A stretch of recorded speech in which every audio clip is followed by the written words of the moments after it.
এখন আমরা মরণ কামড় দেবো এখানে। ওই ভালো করে আটকাস রে। এইদিকে হুড় করে চলে যাবে সেই ওই উপরের ভবনে। ওয়াও,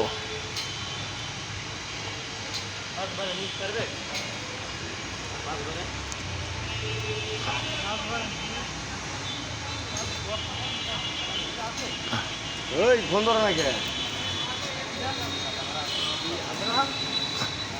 এ মঞ্জেল যা। ওই আবার হইও মার। গেছে বুঝি নাই সকাল তো সারা ঘরে এটা বেতন যাইতো। ওই এটা বেতন নিয়ে একবার পাড়ে দাও কি ভাই দু বস্তা বালু করতে নালে তো গেল এক বস্তা বালু এ বেচা আছে নিচে বেচা আছে। ওই আইর ডর লাগে না। আছে তো ওই নিচে বেচা আছে